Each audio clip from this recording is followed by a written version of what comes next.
Yo estoy haciendo investigación con tu sobrino. Está en Londres, ¿no? Me escribió ayer o hoy a preguntarme cuándo hacíamos nuestra grabación y hablamos todos los, pues, para ahí 3 veces a la semana. Y me escribe y yo le escribo y le cuento. Y él me sigue en redes de dónde estoy. Claro. Está pendiente. Sí, sí, pues claro. ¿Habías tenido antes alguna relación así como... Es como muy de mentor? Sí, como muy de pupilo y mentor esa relación, ¿no? O Es lo que muy yo de percibo. mentor y de... Sí, sí, mucho de acompañarlo. Y tiene una cosa que es... Estuvo 3 años conmigo Sí, y pasamos una época mágica de las épocas profesionales mías, de lo que yo he tenido con él. ¿verdad? Pero tuvimos épocas muy dolorosas cuando estábamos empezando, porque era este chino saliendo de los Andes, Sí. summa cum laude, sentado conmigo, no me olvida, en Juan Valdés de aquí, diciéndome, es que no sé qué hacer. Y yo, llamar a los clientes, pero pues no me contestan. Pues un chino acaba de salir. Mm, Y le empezó a coger el ritmo, y el ritmo, y el ritmo. Y lo que hoy hace, que lo volvió el mejor vendedor de lo que está haciendo, lo mm, aprendió ahí, que es llamar en frío. mm. Entonces desarrolló, tiene como varias características, una inteligencia emocional muy impresionante de enganchar a la gente, una habilidad muy, muy clara como de entender qué tiene que hacer y un foco en el resultado que yo nunca había visto. O sea, foco, pero o sea, el tipo se sienta a hacer sus llamadas de 8 a 12, pero es en eso, es muy impresionante. Sí. Y le va muy bien, le ha ido muy bien y está feliz. Y bueno, pues Londres, es que es Londres. Qué Entonces, delicia. claro. Él me decía mucho que una cosa que admira mucho de vos es como la capacidad de ejecución que vos tenés. Siempre me resaltaba como eso. Eh, ¿Vos Lo que me hace reconoces eso en vos mismo? Yo creo que sí, yo creo que más que capacidad de ejecución es mucha disciplina al logro y lo que hoy venía pensando en eso esta mañana es yo corro todos los días, Todos los ¿dónde esté? días. Todos los días, y yo corro una maratón Pero al año. tenés que descansar algún día, ¿o no? No, mi esposa se pone brava porque el entrenador dice que tengo que descansar el domingo, pero Y el no, domingo el no lunes. descansas. No, porque yo he encontrado, yo creo que todas las personas tienen un centro de Sí. vida, de algo. O sea, hay un huevón que le gusta la guitarra, el otro el palo de golf, el otro. Mi centro es correr. Es Ujú. como la sensación de darle al cuerpo y al alma un espacio que es mío conmigo. Y entonces yo viajo, por ejemplo, Sí. Guayaquil, estuve el lunes y martes, yo le digo al tipo que me lleva, lo único que yo le exijo es que el hotel donde vaya tenga un buen gimnasio. Yo voy, yo lo primero que meto son los tenis. Y esa disciplina lo que me ha dado a mí es como la disciplina para el logro en lo otro, para horarios. Sí. Porque claro, este trabajo mío es muy demandante, pero yo tengo muchos tiempos muertos, muchos. O sea, yo dicto una conferencia en Guayaquil de 8 a 10 Sí. y a las 10 quedo libre hasta las 6. Y yo tengo dos opciones, o ponerme a ver Netflix, que es un camino muy fácil, o sentarme a estudiar y a leer, que es lo que hago todos los días. Entonces yo me pongo metas, objetivos, yo recomiendo un libro a la semana, entonces yo me tengo que leer un libro a la semana. Ahora estoy hiper enganchado, pero como nunca en mi vida. No sé si viste los masterclass online. Sí. Bueno, ¿Cuál, estoy... cuál has visto? ¿Qué te No, ves? estoy enganchado, enganchado mal. Entonces Sí. me vi todos los de management. Voy uno que es el único que no me ha gustado, que es el de David Pink. El El de de... Daniel Pink. Sí, ese fue flojo, el de vender. Malo, el de... Sí, no. Pero, por ejemplo, el de Howard Schultz. El de Starbucks. ¿Te gustó? No, la vieja de Walgreens, una morena, Ah, que no fue lo vi. presidenta de Walmart Sí. y ahora se la llevan a la droguería, a Walgreens. Ok. No, Buenísima. no, no, no. Pero de no creerse, me vi me vi el que uno que es un mega ídolo mío, que es Bob Iger, Sí, el ex el de CEO de Disney. Disney. Me vi el de Richard Branson, que me parece mágica la historia, más que, digamos, como la historia del entrepreneur, ¿me entiendes? Sí. Como yo le digo a la gente, puta, ¿usted qué va a emprender? Oiga este huevona, oiga estos tipos que les ha tocado romperse el culo para llegar donde están. Sí. Me oí uno de una vieja impresionante, periodista, presentadora de CBS o NBC, que le diagnosticaron cáncer, y me veo por ahí cada día, 2 días, uno o dos. Y lo que he ido es migrando a otros temas, que me interesa más que el tema, la historia. Sí. Pero estoy muy enganchado. A mí me gustó mucho el de la vieja de Spanx, Sarah Blakely, no sé si la viste. No. Ella se inventó como estas fajas Que se que, volvió millonaria con que se eso, volvió sí. millonaria Ah, con no la ese he visto. invento. Tiene una masterclass. ¿Y en qué está? ¿En qué área? ¿Sabes que no me acuerdo? Bueno, Es que pero yo estaba en Masterclass hace 2 o 3 años. Me gustaba mucho, pero luego no volví a renovar. Pero ahora que mencionas, me dieron ganas hermano, de, precio-beneficio, huevón. de Por volver. $17 al mes, hermano. Dígame usted, pues usted oye a Vallejo, hijo de puta, que lo puede ir en cualquier parte. Y estos cacaos, huevón, que si usted no los vuelve a ver. Yo le digo a la gente, con la ventaja de que está muy bien hecho. O sea, Sí, los es una módulos... producción muy No, buena. una producción barata, Sí, pues cámara y eso, pero es una sillita y nos fuimos. Pues es sí, sí, esto, sí. digamos. Está Bueno, bien. pero es un poco más elegante No, el no, sí, setting, pero la lo que cosa. quiero Sí, decir es la producción está muy bien, pero pues es un diseñador haciendo, sí. pero el entregable está Ujú. muy bien hecho. Pero el de Daniel Pink me ha costado No, a mí Daniel Pink, ¿sabes? Yo me leí un libro. persuasión. No, es que sí, Sí, yo hace no. mucho me leí un libro de Daniel Pink que era sobre las motivaciones humanas y me pareció muy bueno. Se llama Drive y es cuáles son los elementos que en realidad motivan a los seres humanos. Ese me pareció un buen libro. Y después de eso él se ha quedado como En la muy misma, en la sí. tónica de encontrar un temita muy banal, me parece a mí, y venderlo como con los últimos estudios. Entonces el último que sacó fue es que el poder del arrepentimiento. Entonces que si uno se arrepiente, aprende, pero pues eso lo pudo haber dicho Andrés Acevedo Sí, aquí, aquí en esta entrevista. Entonces no le veo mucha cosa. Pero ni hablemos un poquito de esta última faceta y luego sí, echamos sí, lo memoria que hacia quiera, atrás. claro. Eh, Vos hoy en día estás haciendo cuántas conferencias al año, en promedio, más o menos. El año pasado hice 250. 250. Sí, sí, yo puedo tener semanas de 5 conferencias, tengo semanas de 4 conferencias y es muy difícil que en una semana no tenga ninguna conferencia. Muy. Yo puedo ¿Cómo, dictar 3 conferencias. En Guayaquil dicté 3 conferencias en un día. en un día, cómo manejas la energía más allá de trotar? O sea, cómo, porque a ver, yo a veces he hecho conferencias, por supuesto no es comparable, pero yo después de eso quedo de siesta, pero por hasta el otro día. Es como, ya, lo entregué todo, estoy drenado. El nivel de foco y de concentración durante, no, las mías duran 55 minutos, no sé cuánto duran las tuyas. Hora y media, hora y cuarto, depende, pero en general hora 45 entre las preguntas y eso. Pero Pero eso es un nivel de foco muy yo creo bravo. que tiene que tener uno, un foco muy grande, uno. Dos, que es más importante que el foco. Lo primero es que a uno realmente lo que está haciendo lo apasione profundamente. Pero profundamente es que como hablas de 8 a 10, puedas hablar de 12 a 2 y después de 6 a 8. Sí. Y cuando, en el caso mío, cuando uno tiene la convicción que uno tiene la posibilidad de ayudarle a la gente de verdad Ujú. en algo de la vida, yo creo, en lo personal, que no hay ninguna motivación mejor que esa, ninguna. Entonces, lo que a mí me hace moverme hacia ese camino es eso es lo primero. Lo segundo, en esta profesión mía de ser speaker, es muy fácil entrar en el mundo de la comodidad, porque esto es como un concierto, usted canta Mm. las canciones y usted cree que eso se le vuelve paisaje, digamos que usted es pararse, echar la historia, y yo no, yo me reto todos los días, todas las semanas.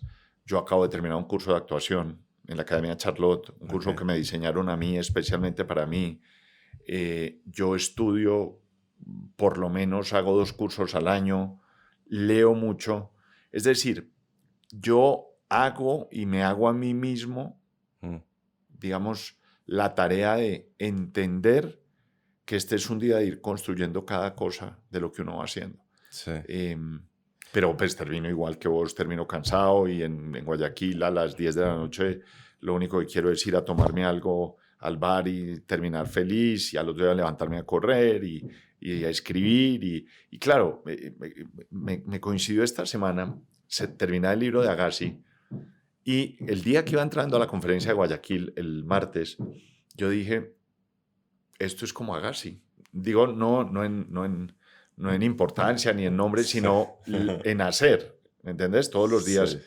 Y después hice la reflexión y dije, no, porque yo todos los días gano. Gano en el sentido de doy lo mejor de mí Ujú. y hay alguien que recibe eso. Agassi unos días gana y otros días pierde. La diferencia es que el día que pierde al otro día tiene que volver a jugar. Sí. Hay que estar igual de motivado para poder ganar. Entonces, yo uso como toda esa información, me nutro mucho de lo que leo y estudio, como paso tanto tiempo conmigo mismo, en hoteles, en restaurantes, en aviones, yo aprovecho muy bien el tiempo leyendo, muy bien, digamos, al máximo, a tope. Pero ¿cómo haces? Sí, porque te entiendo, estás intentando mejorar la cosa, aprender, llenarte, nutrirte la cosa, pero ¿cómo haces que no se te vuelva paisaje, que no sea el mismo mensaje, que no sean las mismas historias, las mismas tres anécdotas? Mejor dicho, ¿cómo haces para pararte al frente de un público en la tercera conferencia del día y no simplemente recitar lo que ya has venido recitando? Yo creo que tengo dos ventajas. Una es, cada que yo voy a entrar a una conferencia, yo invoco a mi mamá, que se murió hace 4 años y fue como mi inspiración en este tema del servicio. Y Mm, cuando yo pienso en mi mamá, literalmente es como si me cayera un rayo de energía, es como la sensación de decir, y yo me digo a mí mismo, mi hijo, aquí estoy, que era lo que ella siempre me decía. Entonces, mm, eso es como como un amuleto que yo tengo en mi vida desde hace mucho tiempo de pensar en mi mamá. mm, Pero cuando yo subo, lo que pienso antes de empezar siempre es, yo tengo la posibilidad de transmitir unas historias que le pueden servir a esta gente. Y yo siempre le digo a la gente lo mismo. Si yo logro que de este público, 1000, 2000 o 50 o 20, una persona en la noche, en la mesa de su casa, diga, hoy estuve en un evento y miren lo que aprendí. mm. Yo creo que yo ya la libro. Y cuando yo termino oyendo historias mágicas. Yo recibo todos los días mensajes de gente que ha estado en las conferencias.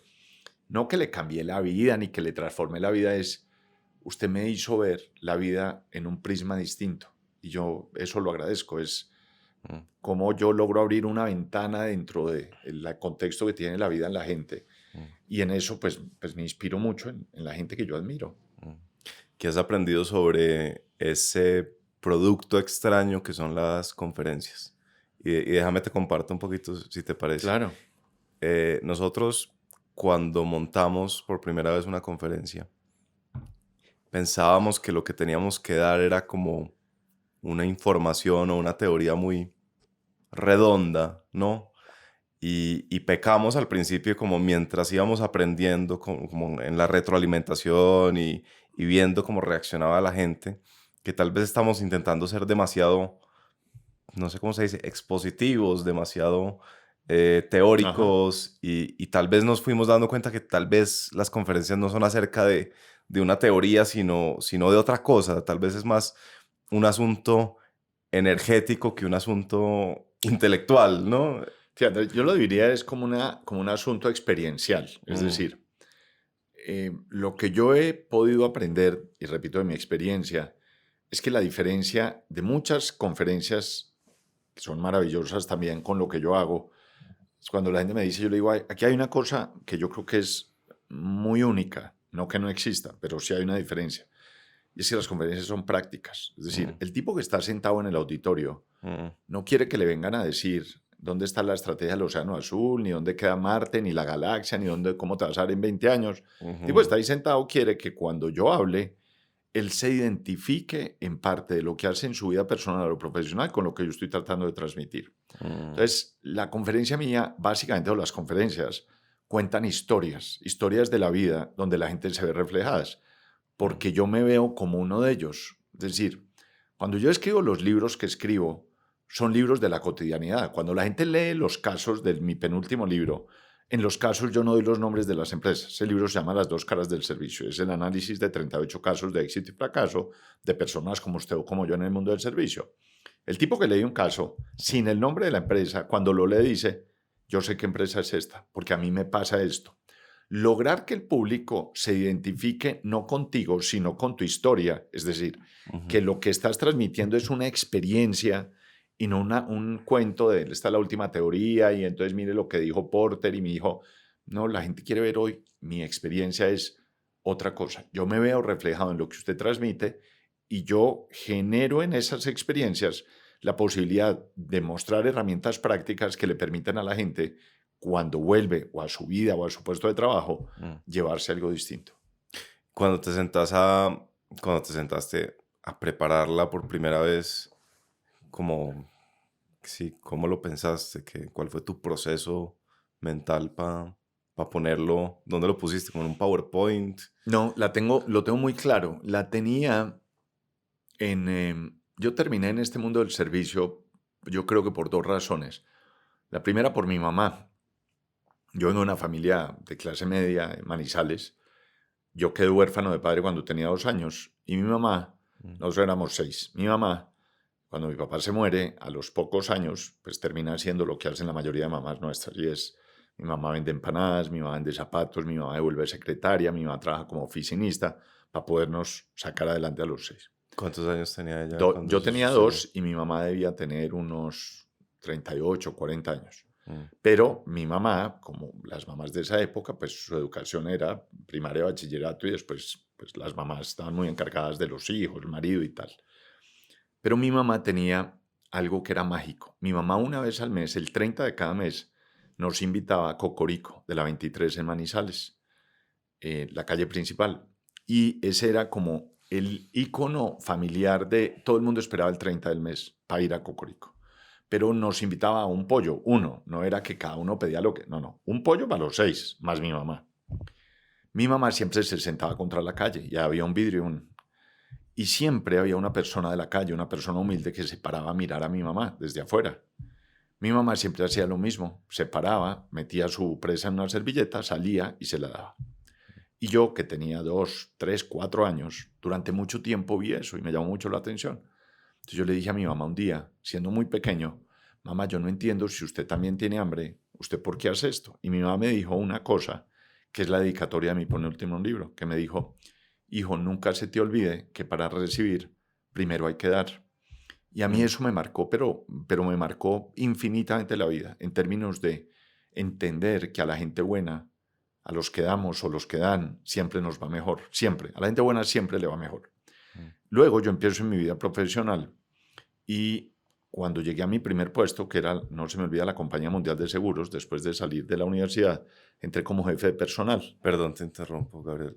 ¿Cómo terminaste en la universidad? Porque asumo que hubo dificultades, pues... Tuvimos muchas dificultades. Sí. Mi mamá, mis hermanos, mis 2 hermanas nos ayudaron mucho, a mis hermanos y a mí, para estudiar.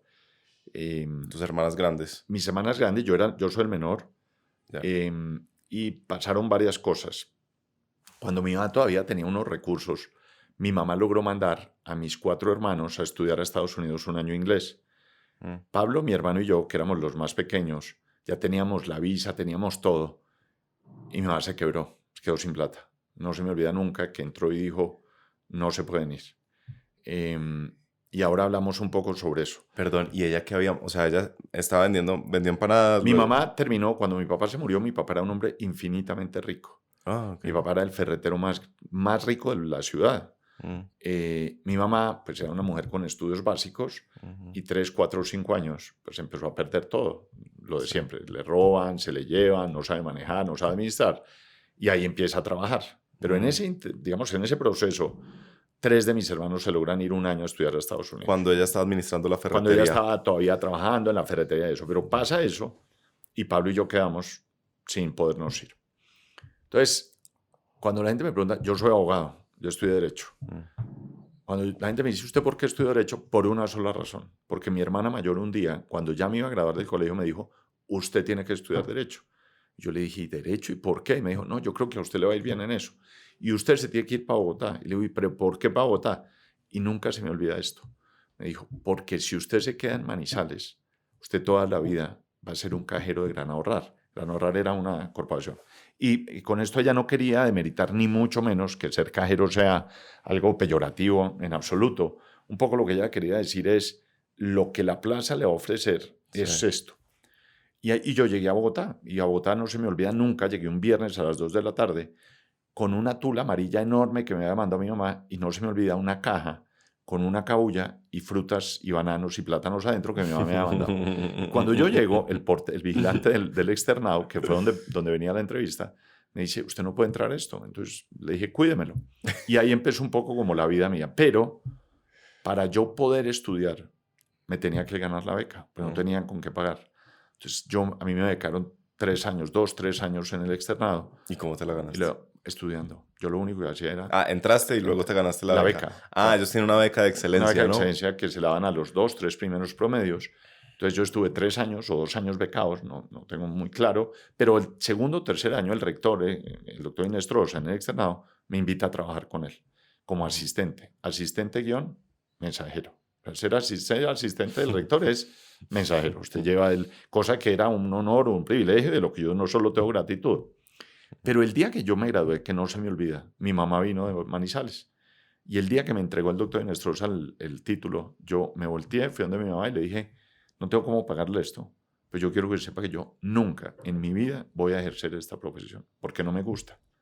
Y ese día tomé la decisión de antes de meterme al mundo del management, al tema de la administración. Entonces ahí empecé a estudiar, ahí me metí a hacer el posgrado de Recursos Humanos de los Andes, después Mercadeo en AFID, en fin. Y ahí empezó, digamos, como una carrera académica mía que ha sido como una obsesión mía. ¿Cómo fue estudiar bajo la presión de saber que tenías que ganarte la beca de excelencia? Pues le estaba contando a mi hija, yo tengo una hija de 15 años, el fin de semana que estuvimos compartiendo mucho tiempo juntos, era una cosa muy dura, pero muy grata, porque nunca se me olvida que mis amigos el domingo me llamaban a las 9 de la mañana y me decían, paisita, que era como me decían, vámonos para el norte. Y yo vivía en la 45 con 13 con 10 estudiantes, éramos 10 ahí, que era lo que yo podía pagar.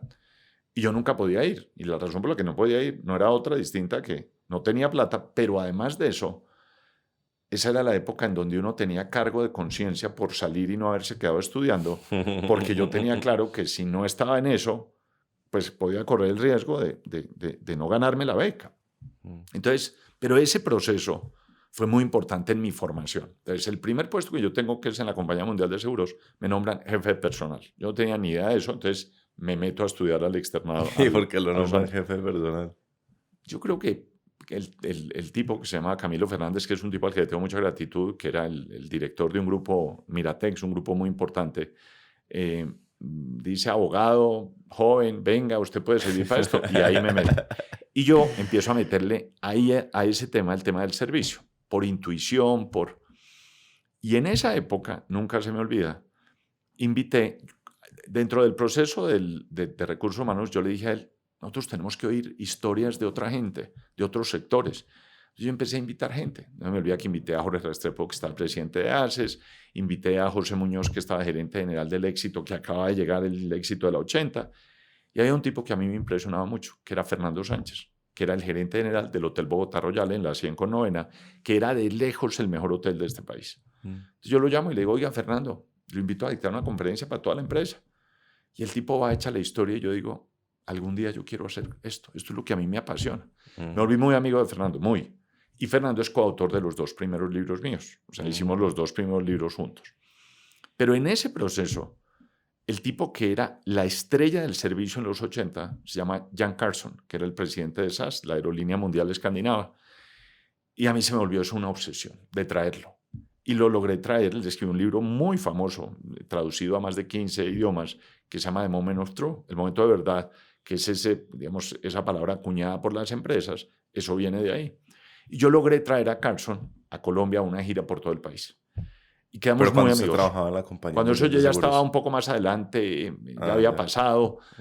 Pero eso hizo que el mundo del servicio para mí se volviera una cosa como mía conmigo, como entender que donde yo estaba, o estuviera o fuera a estar, servir era la esencia de lo que yo hacía.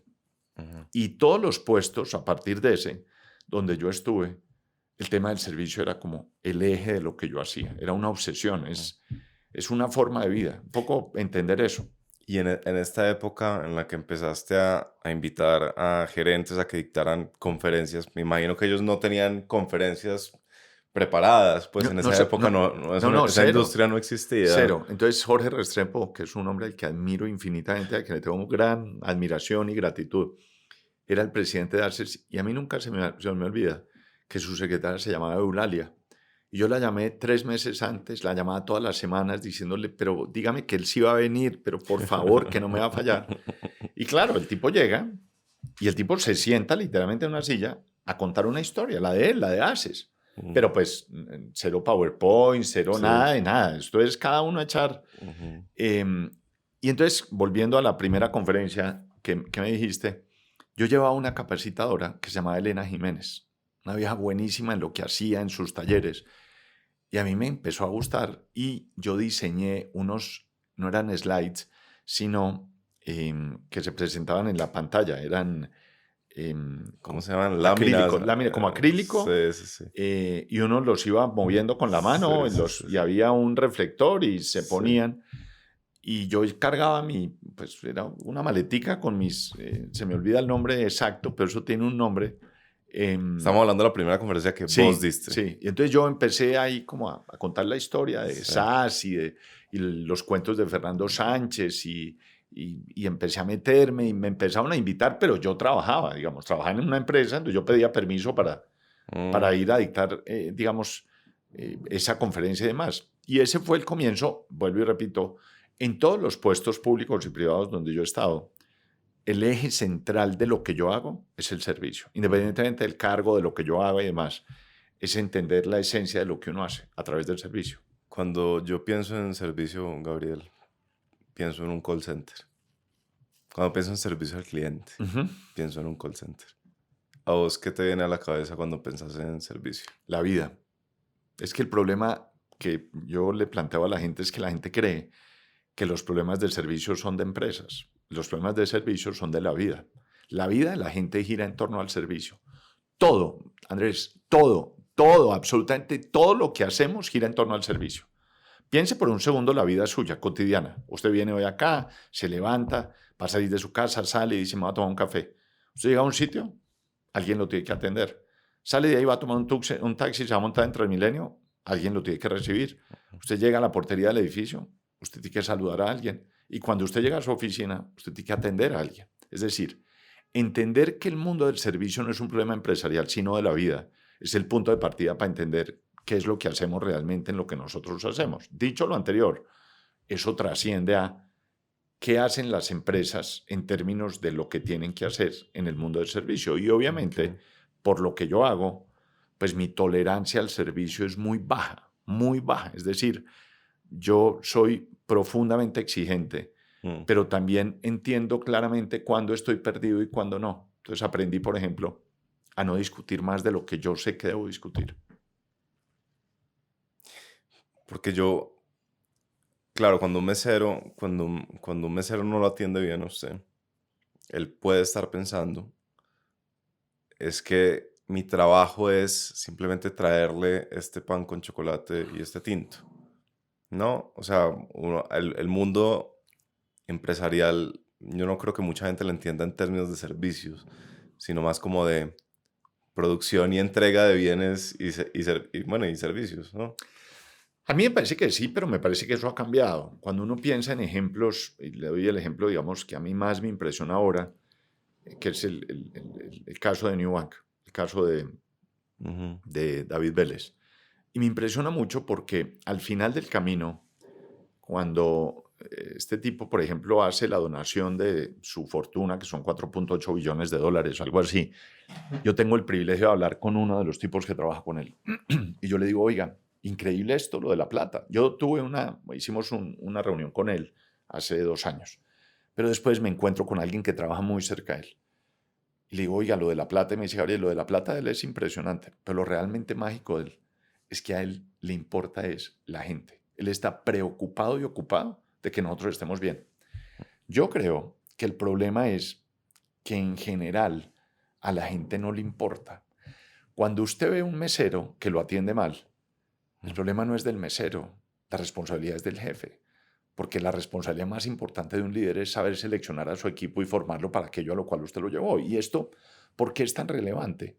Porque yo anclo mucho la conferencia mía de hoy al propósito de la vida de la gente en la vida, que es un tema que uno tiene como en el aire, suelto. Es un tema sobre el que uno o mucha gente no trabaja, por muchas razones, pero por una puntual, y es los papás nuestros, en la mayoría de casos, o en el mío, por ejemplo, pues mi mamá, que en paz descanse y que pues hizo hasta la muerte por sacarnos a todos adelante, pues nunca me dijo, hijo, la vida tiene un propósito que hay que buscar, hay que trabajar por él. Eso pasa muy poco hoy. Y eso hace que, por ejemplo, la gente piense que el propósito es ganarse una quincena.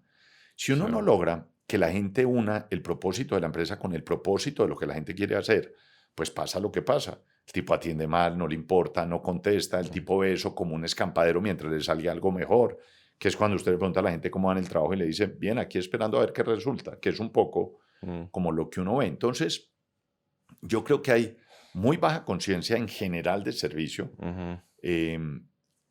que al final el problema no es de la gente, la responsabilidad es de los jefes, de los líderes. Y yo creo que ahí es donde está el reto que tienen las empresas. Entonces vos dirías que para vos el servicio se traduce en ser útil. Para mí el servicio es que la gente encuentre el propósito de su vida unido con lo que hace. Cuando yo veo un rapitendero, por ejemplo, yo no creo que nadie se quiera quedar de rapitendero toda la vida. Ninguno.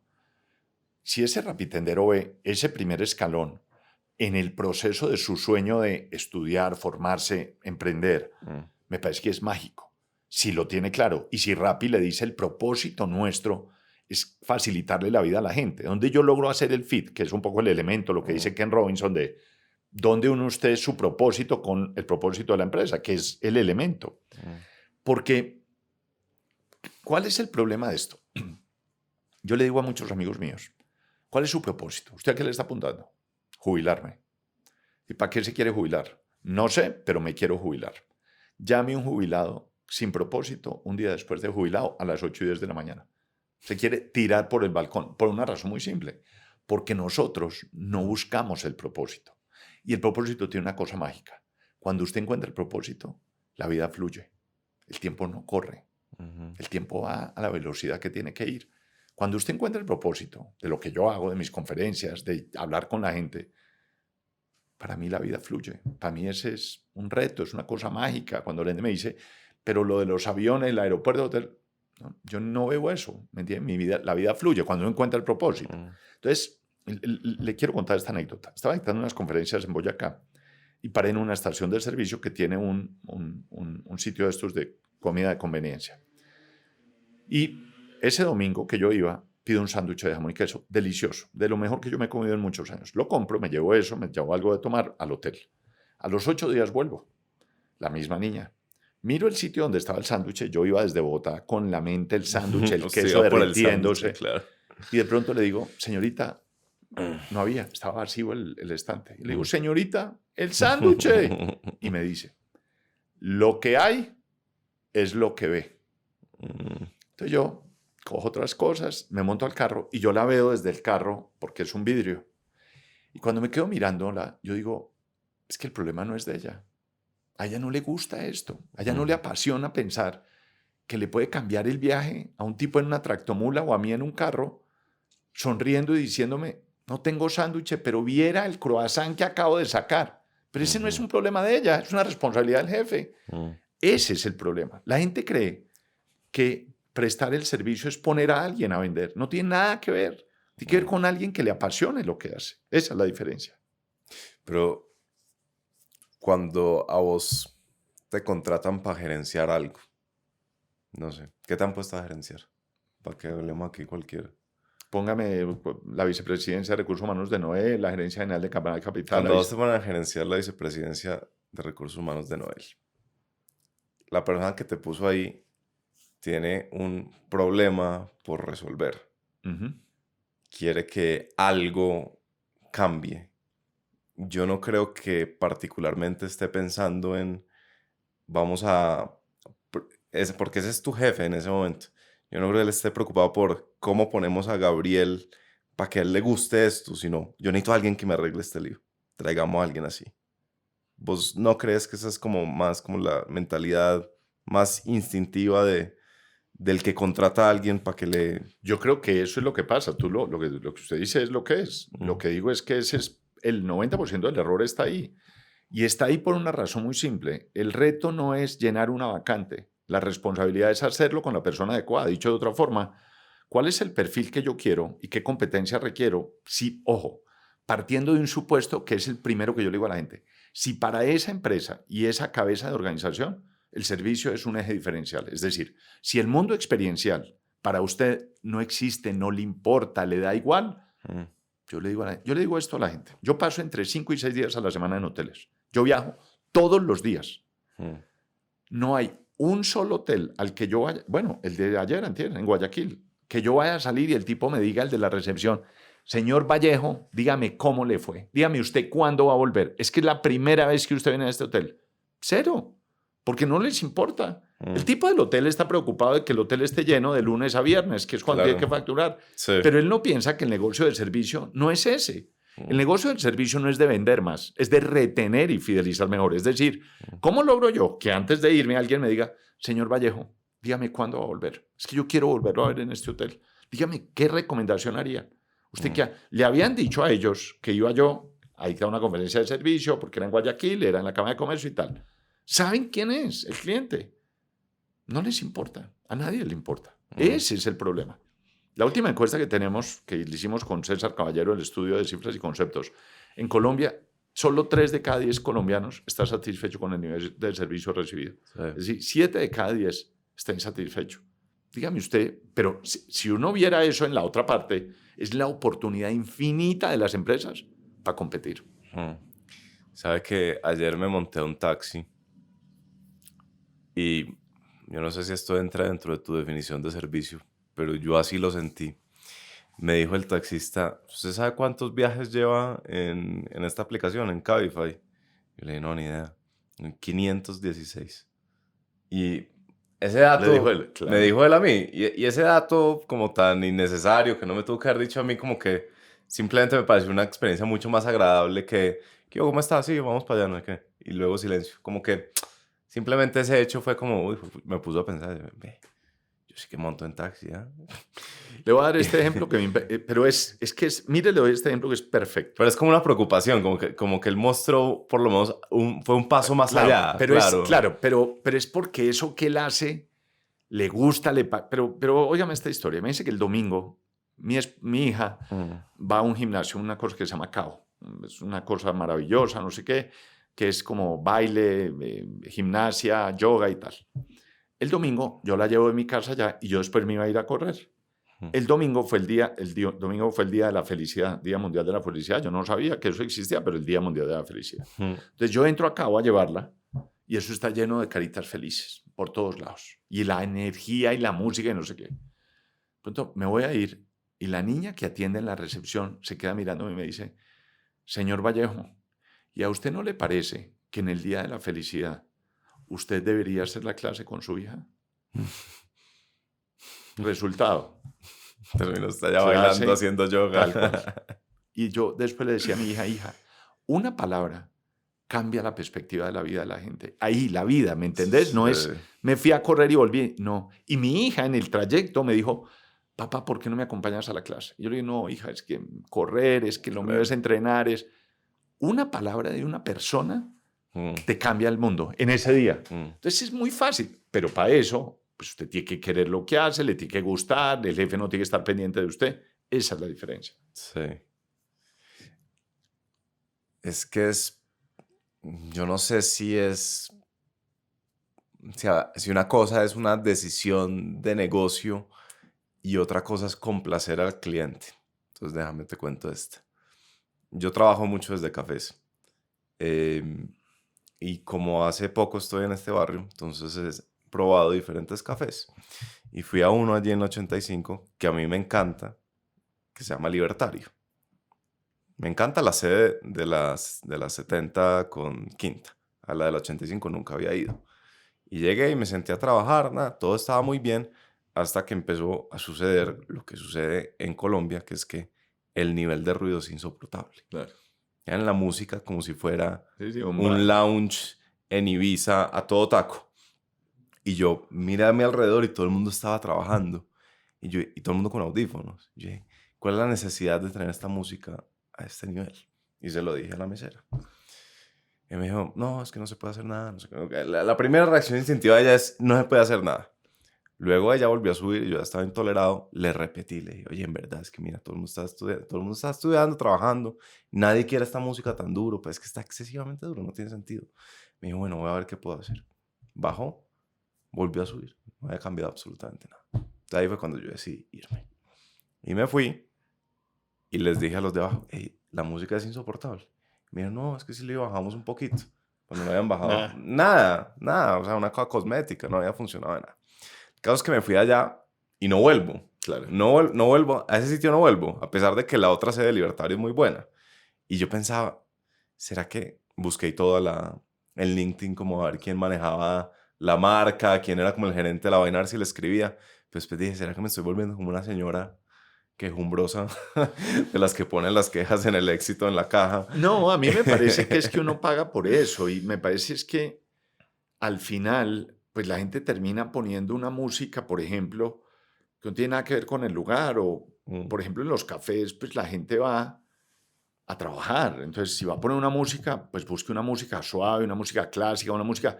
Pues claro, hay una música que a unos les gusta, a otros no les... Yo soy igualito. Yo entro al sitio, oigo la música y llamo y digo, oye, ¿le puedo pedir un favor? La música está terrible, la puede cambiar. Y si el tipo me llega a decir, no la podemos cambiar, yo me voy. Yo soy igualito. mm. Por una razón muy simple y es, uno paga para estar bien, uno no paga para incomodarse, pues la plata es mía, o sea, tampoco la tienen que cambiar, pero tampoco voy a volver. Claro, Pero un poco el mensaje es, ese café no se imagina cuántos cafés perdió dejándolo ir a usted. Ese es el problema. sí. Pero la pregunta es, ¿qué tanto es el servicio al cliente, la complacencia, complacer al cliente a costa de cambiar lo que uno es o lo que uno quiere ser como negocio? Lo Porque que, si uno le da gusto a todo el mundo, pues termina con un sancocho ahí que en realidad no tiene como nada definido, no tiene una identidad como clara. pero a mí me parece que lo que uno sí tiene que tener muy claro es, si usted tiene una música es, ¿qué razón lo lleva a las 9 de la mañana o 10 de la mañana a tener música lunch? Eso tiene que tener un racional de Bueno, alguien. sí, Que en la lógica normal básica del ABC, del servicio y de cualquier cosa básica, pues no existe. O sea, la gente a las 9 de la mañana quiere una música suave, tranquila, no sé qué y tal. Entonces, el punto de fondo no es hay que darle gusto a todo el mundo, pero si uno ve que hay 8 con audífonos y yo soy el único con audífonos y digo, oiga, está muy duro, bájele, pues hay que bajarle. Pero puede que el tipo diga, esta es la música y nos fuimos, y uno se va. Es decir, yo no creo, esta es mi filosofía en esto, yo creo que el 95% de las veces el cliente no tiene la razón, ok. pero es el cliente. El problema no es si tiene la razón o no, el problema es que nosotros nos enganchamos con el cliente para demostrarle que no tiene la razón. O sea, Sí, piensa en este ejemplo que es el que yo le doy a la gente. Usted va para el Dorado, en el aeropuerto, va por la 26, tarde, lloviendo, viernes, 3 de la tarde. Usted mira el reloj y usted dice, voy a perder el vuelo. Usted sabe que va tarde, usted, pero usted llega al aeropuerto, hermano, como el pavido navido. Usted se va, ¡tin! Llega al counter, fresco, saca la cédula y se la pone a la niña encima. La niña del counter mira y de pronto mira el reloj y le dice, perdió el vuelo. Usted es consciente que lo perdió. Usted sabe que es su responsabilidad. sí. A usted lo joden dos cosas. El tonito, que el tonito mata. O sea, el tonito es la muerte. Y dos, que no le haya dicho, perdió el vuelo, pero ¿sabe qué? Lo va a mandar en el siguiente. Y ahí se para el debate. Claro, Cuando él le dice en el tonito, perdió el vuelo, ahí usted se muere. claro. Y usted se engancha. Y usted dura media hora peleando con ella. Y ella con usted para demostrarle ella Sí, que usted llegó tarde. Cuando lo que usted necesita es que le arreglen el lío. Entonces, aquí el problema no es si el cliente tiene la razón o no. Aquí es, el cliente viene a buscar algo, satisfaga claro. ese algo. Y si no, alguien le tiene que decir a usted, oiga, hemos hecho un estudio y la música que tenemos que tener es esta porque le voy a bajar un poquito o Ujú. le pido disculpas o... Nadie le preguntó nada, nadie le dijo, oiga, deme su teléfono, vamos a hablar con el administrador. No, Sí, adiós. yo creo que también tiene que ver con una... Yo odio el verbo empoderar, pero lo voy a usar. Creo que tiene que ver con una falta de empoderamiento de la gente que lo atiende a uno versus el líder, ¿no? Entonces yo me imagino que alguien habrá dado la orden que la música es esa, en ese Sí, café. sí, claro. Y los que atienden el café, los Hay gente meseros, que los de está la ahí con el caja, cliente. no se siente capacitada o no se siente... No, no, con la capacidad de tomar la decisión Exacto, y si ¿no? la toma siente que lo van a regañar y si Exacto. el jefe viene y oye la música, dice quién puso esa música, Yo creo que es un lío así también. que es un poco el mundo al revés, ¿me entendés? Porque Mm. quien está ahí al frente, pues Es es el la que mejor niña, conoce la pues situación. claro, que dice, oiga, es que me dijeron esto. O sea, Claro. ese es parte del punto. Sí. Curioso que hables de perder vuelos. Antier perdí el segundo vuelo que he perdido en mi vida. No vamos a hablar de ese. Pero luego compré un vuelo para ese mismo día por la noche, 10:24. Terminó saliendo a las 11:30 porque había 3 borrachos que casi no bajan del avión. Cuando el borracho llega, llegan 3 borrachos y por políticas de No los la dejan entrar. aerolínea no se pueden montar. ¿Cómo se afronta eso desde el servicio al cliente? ¿Sí me entiendes? Es como que o sea, va uno a asumir el hotel de la gente y decirles, señor, no se puede montar porque está borracho, pero lo va a mandar al siguiente día. No, no, no, porque hay unas normas básicas que uno sí tiene que seguir. Entonces, Ahí el cliente no tiene ni la no, razón no, ni no, se le debe porque por una solucionar. razón muy simple, es que a usted le advierten, digamos, uno lee un contrato de un tiquete y le dicen, Ujú. usted no se puede subir al avión, ni borracho ni con sustancias psicoactivas. Eso es la norma. Entonces, si usted Sí. se va a subir, a usted dicen, a este vuelo, usted no puede subir. Ujú. Entonces, el siguiente, vaya y organice el problema del siguiente. Es decir, lo que uno no puede hacer es transgredir la norma y volver a la empresa a decir, y ahora me tiene que arreglar el problema. No, no, usted transgredió la norma, usted arregla su problema. Pero claro, uno termina fregando a los 200 pasajeros que van en el vuelo. Claro, que fue efectivamente lo que sucedió.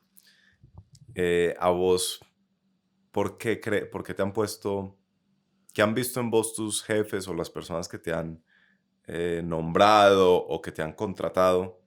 Porque te han puesto vos tenés una trayectoria algo curiosa, ¿no? Has saltado entre cargos públicos, cargos privados, no necesariamente uno nota sí, como una trayectoria muy clara, sino tal vez como si hubiera algo detrás, como no, oye, necesita hacer eso, Gabriel Vallejo es el tipo. ¿Cómo, vos qué crees que ven en vos? O... Yo creo que hay dos cosas, y esto es hora de decir que lo digo con la mayor humildad. Uno, un proceso de formación académica muy grande. Yo me dediqué muchos años a estudiar mucho, básicamente por una razón, y es como yo no sabía de administración, sino de derecho, pues me tocó hacer todo lo que no sabía. Entonces yo terminé haciendo el posgrado de Recursos Humanos de los Andes, yo estudié mercadeo en EAFIT, después me fui a hacer el MBA, después estudié en México, después estudié coaching, en fin, yo he hecho una vuelta ahí grande. Entonces, tener, digamos, como una estructura académica que a uno le permita soportar lo que uno hace, esa es una parte. Yo creo que la segunda tiene que ver con dos cosas. Uno, esa obsesión mía por el tema del servicio, o sea, esa obsesión de lograr del servicio. Y tres, la capacidad de hacer, de ejecutar, la capacidad de que a mí me dicen, lo que queremos hacer es esto y yo sé que usted lo puede hacer. Entonces, Sí. yo creo que eso hace que, digamos, como que esa mezcla pueda llevarlo a uno, pues, a ese proceso al que yo después de muchos años, hace 9 años, un día dije, yo me quiero dedicar a ser speaker, a hacer esto que hago todos los días, que es encontrar el propósito, que es una cosa a la que uno se demora unos años, pero una vez más, cuando uno llega de ahí no lo baja nadie. Sí. ¿Cuál es un buen ejemplo de los trabajos que has tenido para ejemplificar este tema de la ejecución y de hacer? ¿De qué crees que hablemos? ¿Del tiempo? El tiempo es un ejemplo maravilloso porque ¿Qué te pusieron a hacer y cómo lo hiciste? eso fue muy impresionante, pues impresionante digo para mí, no que sea nada. Yo trabajaba en México, en WOBI, yo era el director general de México de Expo Management. Y nosotros tuvimos en mi familia 2 tragedias muy dolorosas. Una, mi hermana mayor, la mataron sicarios en la casa, entrando a la casa de mi mamá hace 18 años. Yo estaba por fuera del país trabajando y a los 3 años mi hermano mayor se murió de un infarto. Y yo me prometí a mí mismo volver para estar con mis hermanos y para estar con mi mamá. Entonces yo me retiro de México y llamo a un gran amigo mío, que se llama Mauricio Rodríguez, que era director de portafolio. Ah, no jodas, lo entrevisté en Bueno, este podcast. ese es un crack. Ese es un tipo, además de brillante, es un tipo al que le tengo infinita gratitud. Entonces, le digo, Mauricio, necesito volver, voy a volver. Entonces me dice, pues venga y trabaja conmigo. Véngase a montar Foros El Tiempo, Foros Portafolio y El Tiempo. Y a mí no se me olvida que yo era director general. Una cosa que yo creo que yo para mí he aprendido mucho es la humildad de no creerme el cuento, de nada. Ni de haber estado en un cargo público muy importante, ni de haber sido presidente de una compañía, ni de haber sido director general, de nada. Porque al final del camino, todos terminamos en la 72 con séptima cogiendo bus o taxi. Siempre, siempre. Entonces, a uno eso, yo tengo eso muy marcado. Entonces, cuando yo estaba ahí, vengo y Mauricio, nunca se me olvida, me dice, bueno, usted va a manejar lo de foros, organiza eso. Y le digo, bueno, Mauricio, ¿y mi oficina? Ya. Entonces le dice a la secretaria, baje y le muestra a Gabriel la oficina. Y la oficina, literalmente, un cubículo, no tenía 2 metros, 1 por 1,5 y una silla. Y entonces le digo yo, y mi secretaria, ¿secretaria? No, vea, la secretaria de Silverio Gómez, que era en ese momento el editor de Portafolio, si usted necesita algo, ella le ayuda, pero secretaria aquí no va a tener. Bueno. Y nunca se me olvida, yo no conocía a Luis Fernando Santos, nunca lo había visto. Mauricio me dice, prepare qué va a hacer, y tenemos reunión con Luis Fernando. Yo estaba muy azarado. Luis Fernando era un tipo brillante, era el presidente del grupo, y era, digamos, una figura que generaba mucho respeto, mucha admiración. Ese en el organigrama Santos, que siempre es confuso, ¿se viene siendo que como el papá de Santos? No, presidente? ese es el hermano del presidente de Santos. De Juan Manuel Santos. Entonces, yo preparo la presentación. Se la hago. Luis Fernando en una silla, Mauricio en otra. Mauricio lo saca de una reunión y me dice, tiene 15 minutos para decirle a Luis Fernando qué vamos a hacer este primer año. Entonces, saco, le explico. ¿Cuánto va a ser el Evita? Tanto. ¿Qué necesita? Esto. Coge las gafas, mira. Está muy bien, Gabriel, adelante. Bueno, y yo empiezo, hermano, a meterle y a trabajar y a trabajar y a trabajar. Y empezamos a posicionar y a llenar eso. Al año, exactamente al año siguiente, Luis Fernando me llama y me dice, lo voy a nombrar gerente general de todos los negocios del tiempo, distintos del tiempo, que eran casi el 45% de la facturación del grupo. En esa subida, Mauricio quedó dependiendo de mí. Es decir, yo tenía cargo, tal cual, tal como se lo estoy contando. Y Mauricio tuvo un gesto, por eso yo por él es que lo único que tengo es gratitud, cariño y admiración. La primera persona que me llamó fue él. Lo felicito, le deseo lo mejor y yo quiero que usted sepa que aquí estoy para lo que usted necesite. Y yo manejaba 12 gerentes, como Mauricio, 12. Y después, con los años, cuando entra Planeta, me nombran vicepresidente comercial del grupo. Yo manejaba todas las ventas del grupo. Todo el equipo comercial del grupo estaba a cargo mío. Y yo creo que esa es como de esas experiencias mágicas y maravillosas donde uno puede mostrar los resultados concretos, cómo se logra y cómo se construye. Ese es un ejemplo, digamos, concreto. Pero venga, voy a necesitar más detalles. Cuando usted se puede hacer la presentación que la presentará a Luis Fernando Santos y a Mauricio, ¿cuál es el racional? ¿Usted qué piensa? ¿Usted qué determina? Yo era muy bueno en entender el negocio de los foros. Muy. Porque venía de estar en la empresa más exitosa del mundo, que es Wobby, que era Expo Management. Wobby es este tema de speakers y hacen eventos. Sí. Pero en ese momento nosotros teníamos todo. Teníamos Intermanagers, que era un portal de internet, una revista famosa que se llamaba Gestión, en fin. Estaba muy integrada la cadena de valor de todo el tema de management. ¿En dónde? ¿En Wobby o en El Tiempo? No, en Wobby. Entonces, cuando yo llego, no hay nada. Pues hay unos foros sueltos y nunca se me olvida que yo saco una página de arriba abajo a color con todos los foros del año que yo iba a hacer. Todos, patrocinadores. Entonces yo voy y le digo, ya conseguí estos patrocinios, vamos a hacer estos foros y a usted le va a servir mucho esto, ya va a ver. Entonces nunca se me olvida, por ejemplo, que yo traía gente y yo le decía, Luis Fernando, viene tal tipo, hablé con él y puede almorzar contigo y con la junta directiva. Nunca se me olvida que yo traje a Ram Charan, el hindú, que es un mega crack.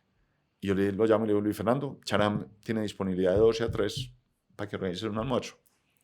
Esas cosas como de ir uniendo temas, pues hicieron que eso fluyera y que los foros se volvieran un negocio hiper rentable, pero sobre todo de impacto de marca muy grande y de traer clientes que históricamente nosotros no teníamos en el grupo, que pautaban de una manera distinta.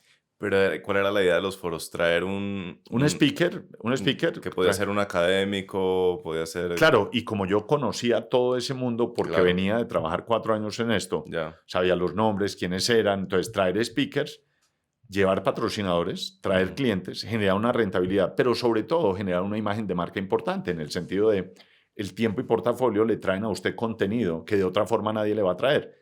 Teníamos el apalancamiento en la media, pues que era lo más importante en ese momento, y pues tener la marca del Tiempo de Portafolio, pues tiene un valor enorme en lo que uno haga. ¿Y esos foros eran para clientes, gente pagando, o sea, gente que paga para el público? Para el público más. Compra su boleta. Compra su boleta, entonces traíamos 4 speakers, 3 speakers. Tom Peters, Listo. ¿Quién patrocina? Este. Listo. Además del patrocinio, yo le voy a hacer un almuerzo con Tom Peters, lo voy a llevar a su empresa y empezamos a armar una cosa maravillosa, maravillosa. Y eso, ahí estuve un año. Perdón que insista en los detalles. Entonces vos tenés claro lo que vas a hacer. Yo tengo claro qué voy a hacer, yo tengo claro hasta dónde puedo llegar y yo tengo algo, lo digo humildemente, y es la habilidad de entender si cuando yo empiezo a salir a vender, por ejemplo, lo que yo tengo, la gente me lo va a comprar. Okay. Yo me siento con el cliente y en 2 minutos yo digo, ¿esto me va a salir o no? Y cuando yo empecé como a tirar el anzuelo, cerramos 3 patrocinios. Me pasó igual en México. Yo llegué a México, yo vivía en Miami, yo era vicepresidente comercial de Expo Management para América Latina.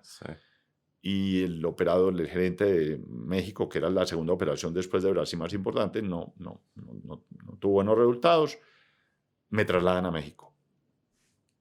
A los 3 meses, yo logro en México patrocinios por $1,5 millones que no habíamos logrado en los últimos 5 años, con Telmex, American Express y Telcel. Y entonces, cuando los jefes míos me dicen, ¿cómo logró usted esto? Yo creo que eso tiene 2 ingredientes. Un tema de inteligencia emocional, de la capacidad de enganchar a la gente en el sentido de esto que yo le ofrezco le sirve, y de la disciplina y la persistencia. Para yo cerrar, nunca se me olvida, el patrocinio de Telmex con la directora comercial que se llamaba Gloria Méndola. Yo estuve 6 meses, literal, yendo todas las semanas, 2 días a la semana. Cada vez me colgaba el teléfono, la secretaria me decía, señor Vallejo, la licenciada Méndola le tocó irse. Nunca se me olvida que yo 2 o 3 veces salí de ahí llorando. Yo dije, no lo voy a lograr. Y la última semana me dice ella, suba que lo está esperando. 2 minutos y me dijo, compraba el patrocinio. Y ahí cerramos. Yo creo que esas cosas, esos detalles de tener la posibilidad de visualizar, no de soñar, de cerrar, de aterrizar, son muy importantes. Y de lograr, de poder decirle al final a mi Fernando Sánchez la plata que yo le dije que la traía a Mauricio, aquí la tiene. ¿Y dónde aprendiste a no desanimarte con los nos, con los rechazos? Yo creo que yo tengo una cosa muy clara y es, que es lo que yo le digo a la gente siempre, el no, de entrada, usted ya lo tiene, de entrada. O sea, de entrada, usted cuando empieza es un no. El reto suyo es lograr el sí, que es donde estamos los que logramos los sís, donde usted dice, o sea, el reto es, yo creo que uno se desanima cuando uno siente que el proyecto de la vida de uno depende de otros. Ahí uno está muerto. O sea, cuando yo creo que mi futuro en el tiempo depende de vender un patrocinio, o sea, de otro tipo, ahí estoy muerto. El futuro mío depende de mí. El tipo que me dice que no, quiero entender por qué me dice que no, y cuando salgo, claro, salgo aburrido, deprimido, lloro, pero pues al estilo Agassi, mañana hay que volver a jugar, entonces mañana hay que volver a salir y yo necesito volver a ganar, o sea, yo necesito vender y cerrar. Y le doy el ejemplo, en el caso mío, en el mundo de las conferencias, pues hay mucha gente que a uno le dice no porque no llego en La Plata, no porque encontré otro speaker mejor o otro speaker se adecua mejor. Y claro, que a uno le digan que no es chévere, pues es una cosa del ego, que es una cosa compleja de manejar. Pero yo paso de eso a los 5 minutos y empiezo a decir, necesito, es un sí, entonces trabajo es por un sí. Pero no pongo a depender mi futuro ni mi éxito de otro. El futuro y el éxito soy yo conmigo y el responsable soy yo. O sea, si quiere vender mucho, tiene que trabajar mucho. Si quiere ganar, le toca viajar. Usted puede nada de salir y que estoy cansadito y que es que esta semanita y que no, hermano, aquí esto es su cuarto de hora. Y yo creo que uno tiene que aprovechar los cuartos de hora. ¿Cómo trabajas vos? Entonces volvamos al caso del éxito. ¿Tenés claro qué? ¿Tenés claro cómo? ¿Tenés claro quién te va a comprar? ¿Tenés claro cuando te sentás y vas a comprar?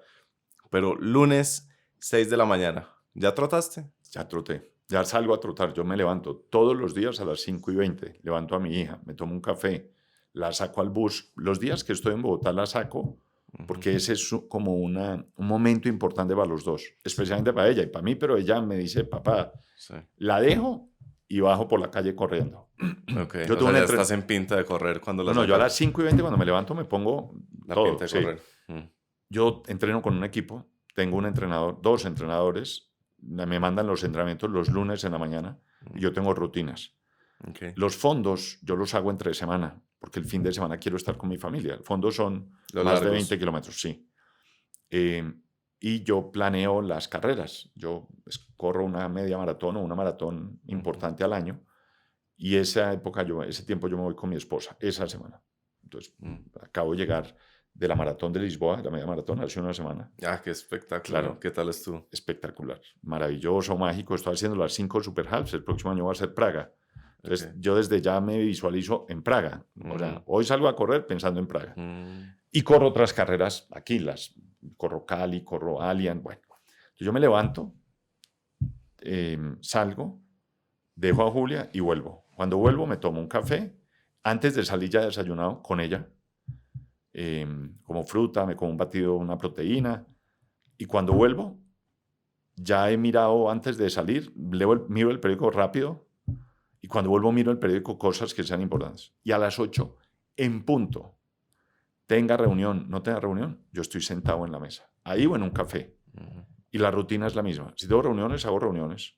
Y si no, siempre leo 2 horas y estudio 2 horas. Una masterclass Y si estoy fuera de la ciudad, que es lo que pasa 5 días a la semana, la rutina es exactamente la misma. Ya. Perdón, y volviendo al tiempo, que me interesa esa rutina cuando tenés no sé, ese reto más como corporativo, no en esta última faceta tuya. ¿Te acordás cómo era más o menos? Sí, era muy parecido, corriendo, entrenando. Ahí metía a la mitad de la gente a correr, a entrenar. Sí. Muchos almuerzos de trabajo, muchos. Sí. Y volvía por la noche a las 6, 7 de la noche. ¿Y cómo pasabas vos del objetivo como al plan de trabajo? Es decir, vos, ¿cuáles eran como... Yo tengo sí. Yo tengo una ventaja, y lo digo con toda humildad, y es, yo soy muy malo para el micromanagement. Okay. Eso no es lo mío. Yo soy muy bueno para lograr que la gente haga lo que necesitamos lograr. Usted me dice a mí, ¿qué característica ve a alguien que lo llevó a usted a esos puestos? Eso, el logro a través del equipo. Entonces, yo tengo el equipo, yo me meto en lo de arriba. Usted hable con cualquier persona que haya trabajado conmigo.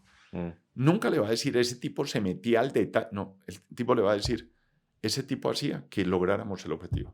Entonces, yo tengo una habilidad en eso de convocar, de motivar, de acompañar, de liderar, de entender, de ocuparme de la gente, de preocuparme por la gente, de ver la vida de la gente cómo va, de ayudarle a la gente a ese tema del propósito con el propósito de la empresa. Entonces, en la empresa funciona igual. Posiblemente en el único sitio donde la rutina de la vida sí se me trastocó totalmente fue en el ministerio, porque ahí el tema de la corrida se me enredó mucho. La vida ahí me dio una vuelta mucho de los horarios de la vida, pero apenas salí, otra vez volvimos a centrarnos. ¿Por qué era tan difícil cuadrar la corrida con el ministerio? ¿Porque tenía reuniones muy temprano? Eso tiene dos problemas. Uno, un tema de seguridad. Corrían la máquina de la casa. Nosotros somos en el conjunto un gimnasio, pero viajaba mucho. Y viajaba mucho por una razón que es la filosofía mía, y es los problemas y los negocios no están en Bogotá, están afuera. Los problemas o los retos ambientales están afuera. El tema del oro, el tema de la deforestación, el tema... Entonces yo viajaba mucho. Y salir y correr afuera, pues es un tema complejo. Y el ritmo es muy distinto. El ritmo ese es otro ritmo. Eso es una cosa de uno más o menos no poder creer. De uno poder hacer 2 ciudades, 3 ciudades en un día. Tratar de entender, asimilar lo que uno está recibiendo. Sí. Y el tiempo que uno tiene, pues quiero estar con mi esposa y con mi hija. Claro. Entonces, ahí, digamos, usted me dice a mí, época de su vida donde, como esa disciplina suya en lo que usted hace, se le trastoca el tiempo del ministerio. ¿Y esa fue una buena época de tu vida? Esa fue una muy buena época de mi vida. Yo, a diferencia de lo que la gente piensa cuando trabaja en el sector público, yo lo único que tengo es gratitud. Gratitud porque me da la sensación de haber sido protagonista y no espectador, de no quejarme diciendo lo que dice la mayoría de gente, es que el sector público es terrible. No. Ahí tuve unos retos muy grandes, tuve momentos muy complejos. ¿Cuál fue el más complejo? Yo creo que hubo un tema muy complejo, que es el ego y la intimidad de uno.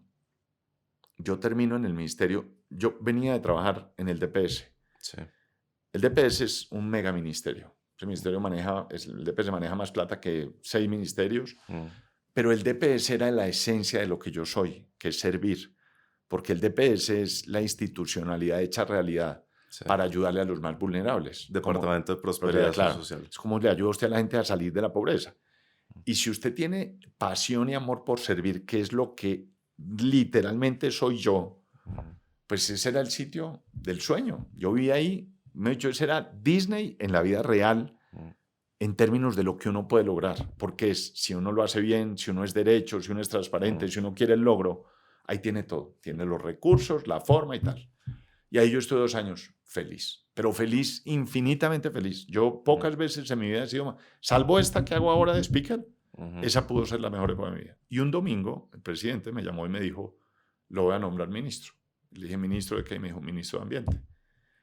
Entonces, cuando yo le dije, pero presidente, eso es un tema técnico, me dijo, yo no necesito ahí una persona técnica, yo quiero un gerente, alguien que sepa gerenciar. Yo le dije, bueno, si es para eso. Y obviamente eso tuvo unas repercusiones muy grandes en unos sectores de ambientalistas, donde planteaban obviamente que pues, alguien que no venía del sector o que no conocía el sector y tal.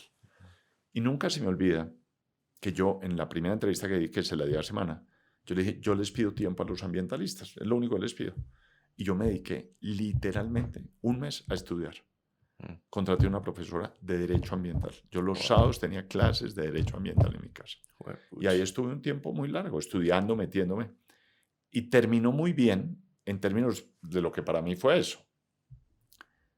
Pero claro, cuando a uno le tocan el ego, que es ese animal que es tan difícil, y cuando los periodistas se vienen, y cuando sale el uno, y porque tumbó el árbol, y se voló el león, y aquí qué pasó, y todo el mundo opina, pues esa sensación es compleja, no es grata, digamos. Uno acostumbraba a que la gente lo felicite, le diga que bien, y llegar a un sitio donde usted dice, pero hermano, pero... Y a los ministros los confrontan y los interrogan, claro, no los y felicitan. usted sale y usted dice... Entonces yo entregué 2 años, de esos 2 años de mi vida, literalmente entregados, con unos retos muy grandes frente a la familia, frente al tema suyo personal, frente al tema económico, más lo que viene después. Pues porque usted sale de ahí y ahí sí téngase fino, 27 la Contraloría, la investigaciones. LOT. Yo duré 4 años yendo a la 26, a la Contraloría. Y esa sensación sí no es amable, porque usted dice, pucha, yo di 2 años, pero repito, yo lo único que tengo solo gratitud de que el presidente Santos me haya dado esa oportunidad de estar 4 años con él en el gobierno sin conocerme. Él no me conocía, yo no conocía a nadie, yo no le debía los puestos a ningún político. Entonces, poder tener esa experiencia y poder mirar en alto y decir, yo estuve ahí y di lo mejor de mí, pues yo no tengo sino en eso gratitud y reconocimiento. Y claro, la gente me dice, dígame una cosa que uno hubiera hecho siendo ministro. Muchas, pero hay una que yo creo que fue, y son las redes sociales. Y yo le digo esto a la gente todos los días. Mi jefe de prensa me llamaba a las 5 de la mañana todos los días. Me decía, ministro, mire lo que acaban de mandar en Twitter. Y a mí se me dañaba el día. Ahí yo ya, porque en el imaginario de uno, que es lo que le pasa a muchas empresas, uno cree que va a salir a la 7ª y un mundo de gente le va a empezar a gritar, y fue tanta. Sí. Claro, sí, usted es un no sé qué. Y yo viajaba y aterrizaba en Cúcuta y yo decía, puta, me va a salir la gente aquí con palos a decir, nadie. Y yo, claro, el mundo del Twitter y las redes sociales es un tema delicado, complejo, es un pedacito del mundo, ¿me entiende? No es el mundo. No es el mundo. Entonces, cuando uno se deja sacar el foco, que es parte de la clave del éxito en lo que uno hace, digamos, cuando usted me dice, ¿usted por qué cree además que pues yo tengo foco en lo que yo hago? Yo digo, esto es lo que vamos a hacer, como en las maratones o en las carreras. Usted dice, el foco es llegar. Si usted empieza a mirar para los lados, no llega. Cuando usted se distrae con el Twitter, no quiero decir que no haya que poner cuidado, que haya que contestar, pero le damos, en mi opinión, una relevancia mucho mayor. Claro, cuando un cliente se le queja a una carulla, a Jumbo, ¿cómo es que se llama? Junta Extraordinaria de Caos. 9 de la mañana reúnen 30 y los tienen hasta las 3 y uno dice, ¿cuál es el problema? No, este es de Twitter. Claro que hay que mirarlo, pero no puede perder el foco. ¿Hoy pensás que tal vez te hubiera servido ser más político? Yo, no sé, por ejemplo, con lo que sucedió con Carrasquilla, la reforma tributaria pues que derivó en el paro nacional, quedó la sensación de que tal vez no es tan bueno tener a alguien técnico o tener un gerente, sino que hace falta también tener un político. Ahora, eso puede ser tal vez para ciertos ministerios, ¿no? El de Hacienda No, es y un tema. ministerios y sobre todo para ciertos cargos y para ciertos temas.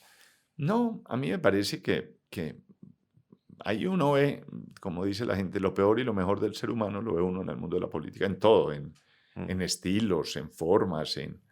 Pero vuelvo y le digo, yo cuando miro para atrás, yo lo único que tengo es gratitud. Yo tuve el privilegio de conocer 850 municipios, de ver mm, el país, de trabajar por el país, de ayudarle al país en lo que yo pude hacer. Entonces, ese es un tema sobre el que yo no tengo sino gratitud, repito, y reconocimiento, y nunca lo miro como con una cosa maluca y negativa, todo lo ok. contrario. Em, ¿Cuál ha sido el mejor consejo que te han dado sobre ser productivo? Más que el mejor consejo, yo creo que lo que digamos, yo creo que yo he tenido 2 o 3 mentores literalmente, de los que he aprendido muchas cosas, pero más que ser muy productivo o no, es la coherencia entre lo que para mí es la felicidad y lo que yo hago en el día a día, que eso genera siempre niveles de productividad. Es decir, ¿cómo logra usted encontrar lo que a usted hace, que usted lo que haga lo haga de manera productiva? Yo no creo que uno pueda tener un alto nivel de productividad Mm, sin tener el propósito claro de vida. O sea, uno puede hacer lo que el jefe le manda hacer, que no tiene nada que ver con el propósito, y mm, cumplir con un trabajo, que no quiere decir que es productivo, quiere decir que lo que le pidieron se lo hicieron. mm, Productivo es cuando usted es coherente, cuando usted hace lo que tiene que hacer, cuando logra el resultado sin hacer un esfuerzo sobrehumano, mm, que la cosa fluye. Entonces yo creo que es eso, es más que muy productivo, es un poco lo que yo le digo, es el foco, la perseverancia, el mantenimiento en los estándares de lo que para usted es importante. Eh, a mí hay días me cuesta leer, me cuesta, yo digo, es que no tengo ganas y haga de cuenta, mejor dicho, cierro los ojos, me concentro y me siento y me obligo. mm. eh, yo creo que es tener como esos valores, la disciplina. Yo le digo a la gente, porque claro, la gente dice, uy, pero correr a las 5:30, 6. Yo le digo, ¿usted cree que es mejor salir a correr en este frío que estar debajo de las cobijas? Pues claro que es mejor dormir, pero si uno siente y encuentra que parte del centro de su vida es Mm. salir a correr, eh, pues, pues hay que salir, pero porque uno quiere, porque a uno le apasiona, porque de eso se trata. ¿Cuál es la decisión más difícil que has tomado en un trabajo? Que has tenido que tomar en un trabajo. Despedir gente. ¿Sí? Sí, sí, me parece que ese es un tema muy difícil de abordar por otras razones adicionales y es, pero una principal. En el medio nuestro y muy en el estilo mío, yo soy muy cercano a la gente. Amigo, amigo, entendiendo jefe amigo, pero Ujú, amigo, pues cercano, la familia, su esposa, cómo va. Y yo he tenido que decirle a 2 o 3 personas muy cercanas que no pueden seguir trabajando conmigo. Eso produce profundo dolor, mm, em, pero también es una experiencia de vida para uno entender cómo acompaña ese duelo, que es finalmente un duelo. mm. Ahorita me estabas hablando al principio de libros.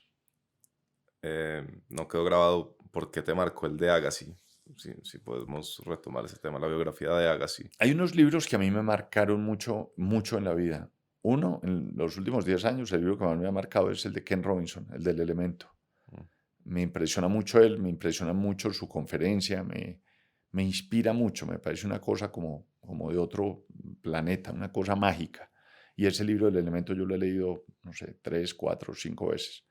Hay otro libro que me marcó mucho, que es el libro que escribió Tony Hayes, el CEO y fundador de Zappos, que se llama Entregando Felicidad. mm, Este tipo falleció hace 3 años, pero ese libro muestra la historia de Zappos, que para mí es como el sueño mío de servicio. Y en el último año yo me dedicaba a leer mucho las biografías de los tipos que yo admiro, emprendedores, digamos, Jeff Bezos, Gates, Jobs, Elon Musk, Phil Nick de Nunca Pares. Y por alguna coincidencia de la vida terminé leyéndome el libro de Open, el libro de Andrea Agassi. Y me impresionó mucho. Me impresionó mucho por dos razones, pero por una puntual. Porque el libro empieza diciendo, odio el tenis.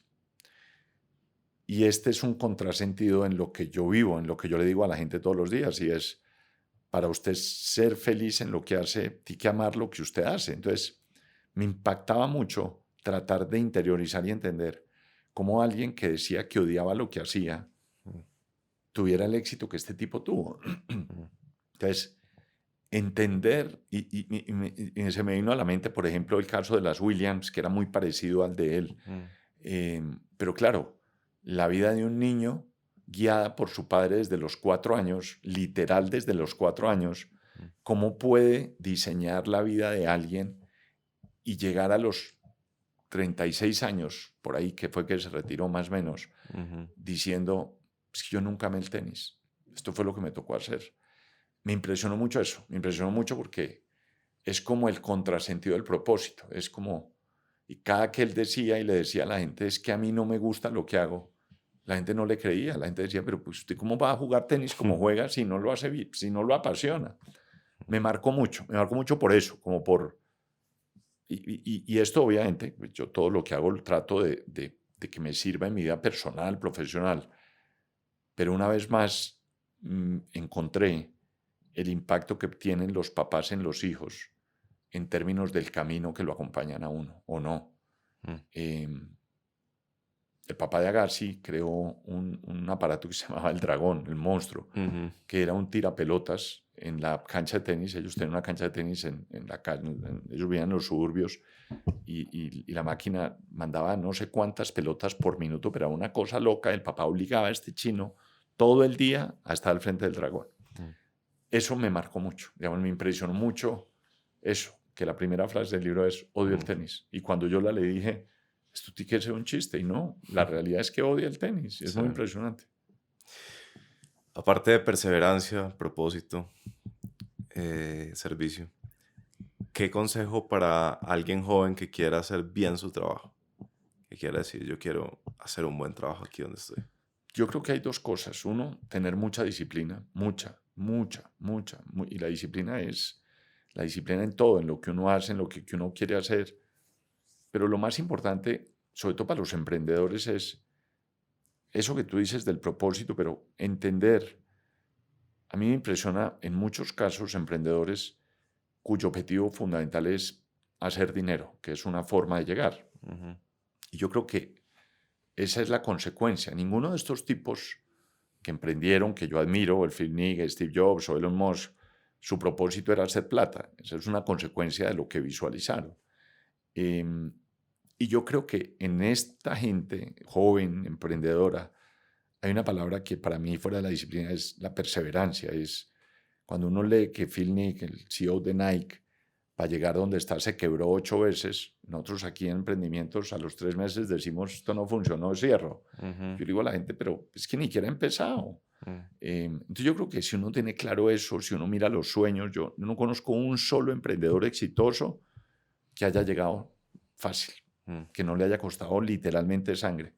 Yo creo que es eso, y un tema que sí es de fondo, y es entender el mundo de la experiencia de los clientes. A mí me parece que los emprendedores son muy buenos diseñando su producto, montando el producto, pero pareciera que el mundo del cliente y del servicio es un sitio lejano, es una cosa como que eso está, pero no, esto no es mío. Sí. Y yo creo que la esencia de cualquier emprendimiento, como de cualquier negocio, pues es lograr experiencias memorables en servicio.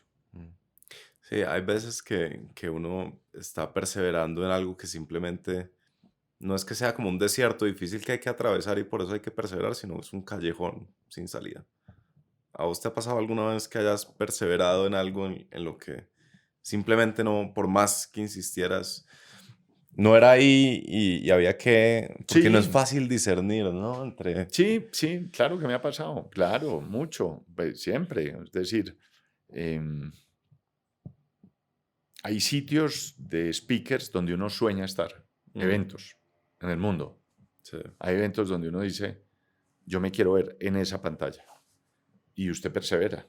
Yo, en un caso puntual, perseveré 4 años, llamando, escribiendo, mandando los libros, el video, hasta que un día, nunca se me olvida, dije, este no es el camino. Y cerré la puerta, esa, la cierro. Porque lo que tampoco se vale perseverar no es irse hasta el callejón al último día y usted decir, porque el mercado también le da unos señales, ¿me entiende? Sí. O sea, si usted escribe, lo llaman, le dicen, vamos a mirar, vamos a revisar, pero después de 4 años usted dice, güey, puta, hay algo que en esto no me cuadra, o sea, la ecuación, hay algo mal, y lo mal es uno en el sentido de decir, oiga, entienda que si lo quisieran, Sí. ya lo hubieran llamado. Entonces usted cierra la ventana y ya, y arranca, y entonces hay que buscar otro lugar, que aparecen infinidad. Es decir, yo creo que lo que a uno no le puede pasar es cerrar la ventana en la puerta y decir, esto fue un fracaso y ya. No, esto no salió bien, pero la gente tiene espíritu y alma de emprendedor. Es decir, yo creo que lo peor que le puede pasar a un emprendedor, nato emprendedor, o sea, el tipo que dice, es que yo tengo estas 5 ideas, es en el proceso dejar tirado porque encontró la piedra que era compleja. Yo creo que ahí está la diferencia. Algo que no te haya permitido decir, Gabriel, que quisieras decir. No, yo creo, hay una cosa que me parece que es muy relevante, por ejemplo, y se las digo básicamente porque pues yo creo que puede ser útil. La semana pasada estaba dictando una conferencia fuera del país y en las preguntas una señora me dice, oiga, cuando yo lo oigo a usted, me parece que su vida es como perfecta, porque cuando usted habla, dígame, me dice ella, una cosa de la que usted se haya arrepentido. Y yo tengo un tema que es un tema que a mí me ha perseguido toda la vida. Y es que mi nivel de inglés no es muy bueno. Mi nivel de inglés es muy justo. Yo creo que soy el colombiano que más plata ha invertido tratando de aprender inglés. Yo he hecho curso de inglés debajo del agua, encima del agua, saltando el trampolín, en paracaídas. Todo. O sea, usted dice, fue a Berlitz 10 veces. Bueno, eso yo he hecho. Y entonces, yo hace muchos años atribuía que yo no hablaba inglés a que en Manizales, de donde yo soy, cuando yo estudiaba en el colegio, no había colegios bilingües, que es la salida más fácil para usted decir, la ineptitud mía en mi disciplina no me deja salir. Entonces yo le digo a ella, yo me arrepiento de una cosa, en pandemia no haber dedicado 1 hora al día a estudiar inglés. Costo de los cursos de inglés hoy, 0. Es un problema de disciplina. Y un poco el mensaje, y con esto lo que quiero transmitir, no es nada distinto a que lo que uno no lo logra fundamentalmente por falta de disciplina. Punto. No hay disculpa, que es que yo vengo de Manizales, y esto tiene que ver mucho.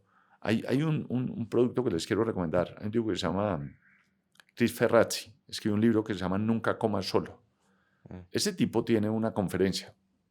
Está en las conferencias de Aprendamos Juntos, del BBVA, el país de España, y cuenta cómo, siendo muy pobre, logró a través de las relaciones llegar a ser el orador más importante de Estados Unidos. Este es graduado de Yale, este es italiano.